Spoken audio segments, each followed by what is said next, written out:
I've got a confession to make. I never wanted a TrimUI Brick.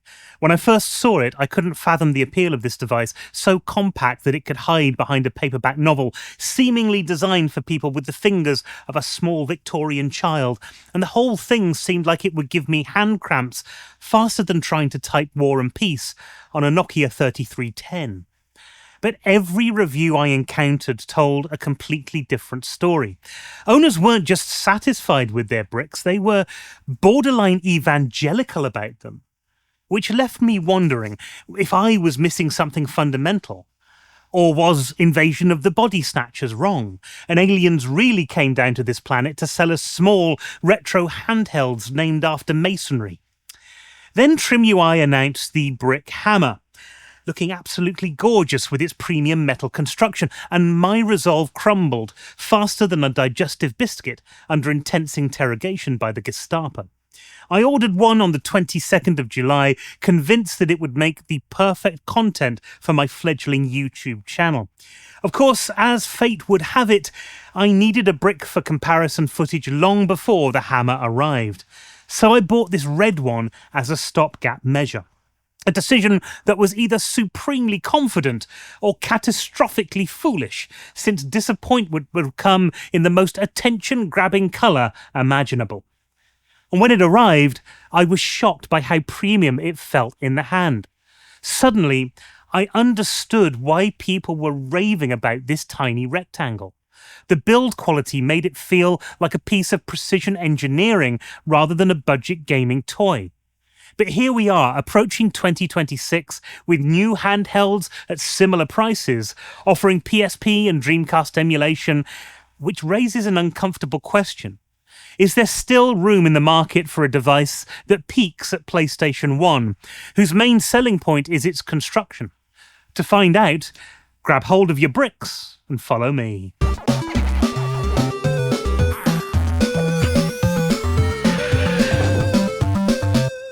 Let me start with the obvious. This is not a large device. And before we dive deeper, let's cover the basics. Although you probably know this stuff by now, I expect if you really wanted to, you could sing it along with me, couldn't you, children? The TrimUI Brick features an all-winner A133P processor at 1.8 GHz, 1 gig of LPDDR3 RAM, and a 3.2-inch 1024x768 IPS display. It weighs 160 grams and includes a 3,000 mAh battery with a USB-C charger. Storage comes via a single microSD card slot, so you might need a larger card if you're planning to install custom firmware with extensive gaming libraries. You can put up to a 1 terabyte card in here, so there's plenty of space for a lot of games. At a list price of around $85, it's not cheap, but occasional discounts and coupons on AliExpress can bring this down to impulse purchase territory. Yet even with that higher price tag, the moment you handle it, you're convinced that someone in the factory made a mistake.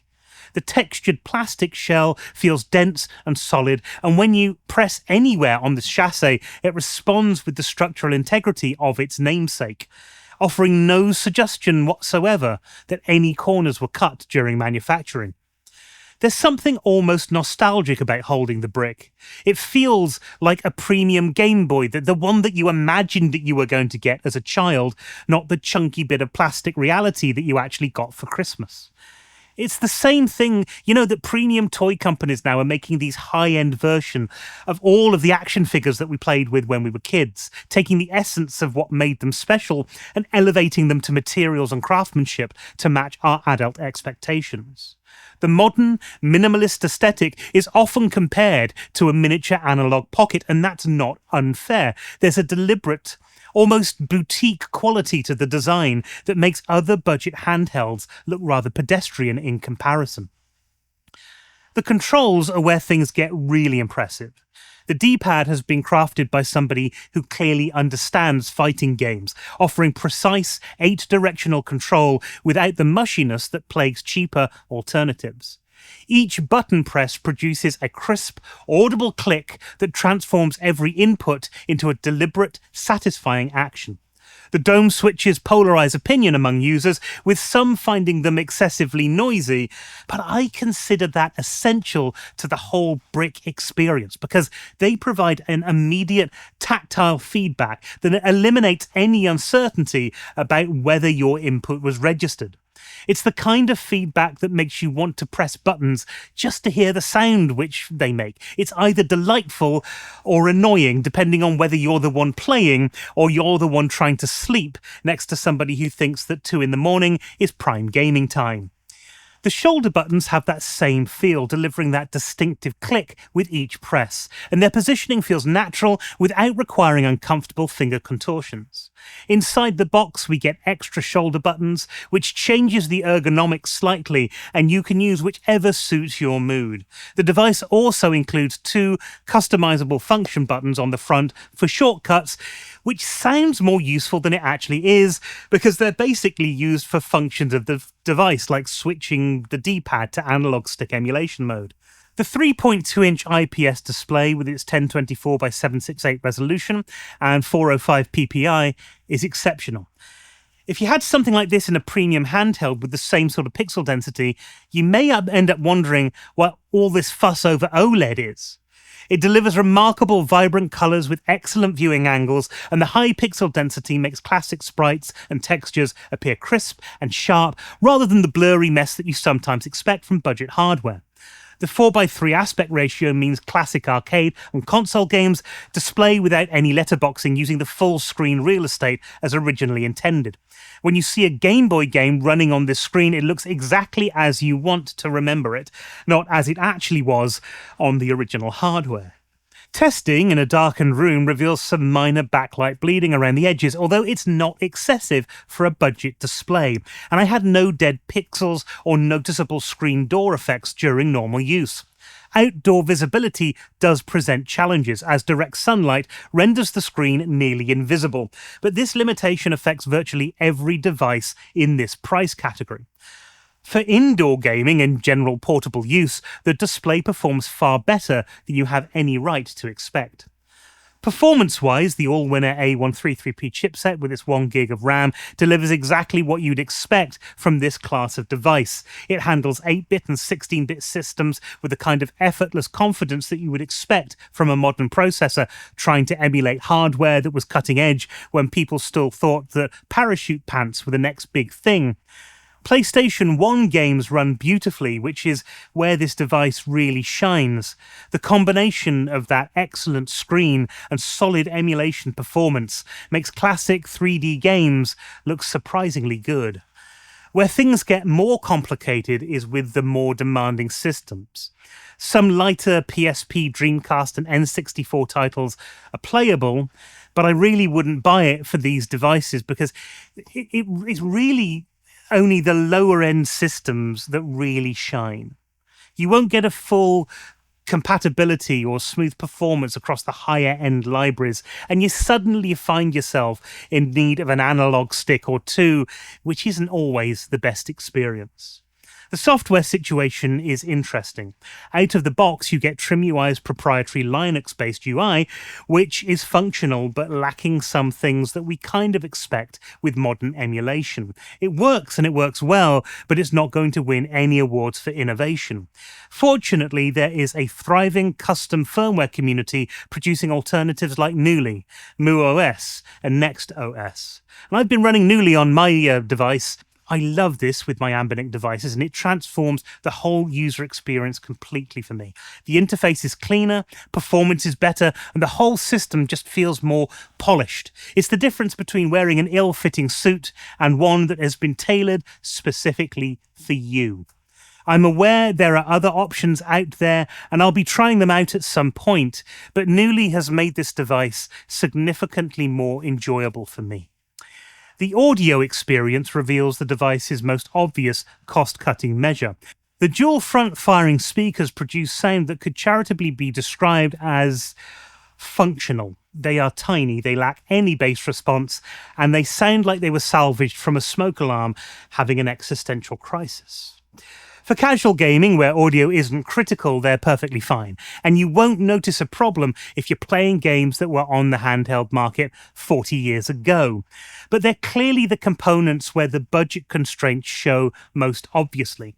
Fortunately, the 3.5mm headphone jack completely redeems the audio experience, providing clean output that's free from static or interference and gives these classic games the audio quality that they deserve. One thing worth noting about extended play sessions is how surprisingly comfortable this device becomes. My initial size concerns proved embarrassingly misguided. Yeah, the device is compact, but after approximately 10 minutes of play, your hands simply adapt to its proportions. I've completed hour-long gameplay sessions on this thing now without experiencing any sort of hand cramping or discomfort whatsoever, which I initially assumed just wouldn't be possible. The device's weight distribution contributes to this comfort, providing enough heft to feel substantial without becoming burdensome. During more demanding games, the metal backplate near the CPU area becomes quite warm, but never uncomfortably so. It's more like holding a phone that's been charging for too long, rather than anything that would make you want to put the device down. So where does this fit against this brave new world of disruptors hitting the market? Because we're entering what I can only describe as the budget revolution era, where devices like the Neo Pocket Air Mini and the Manly Air X are promising PS2 and GameCube emulation, though not very much of it to be fair, for around $80. On paper, this should spell doom for devices like the Brick that kind of stops at PS1. Why would anybody choose a device with less gaming capability when they could get significantly more power for a similar price? The Neo Pocket Air Mini, with its MediaTek Helio G90T and premium build quality, represents the most direct threat to the Brick's market position. Both devices prioritize build quality and user experience over raw specifications, but the Mini offers that tantalizing possibility of GameCube games alongside the Brick's core competencies. Against these specifications, the Brick looks like it's been caught wearing last season's fashion to this year's party. But things are more interesting than the specifications suggest. Whilst these new disruptors promise more power, the Brick's value proposition isn't really about what games it can run.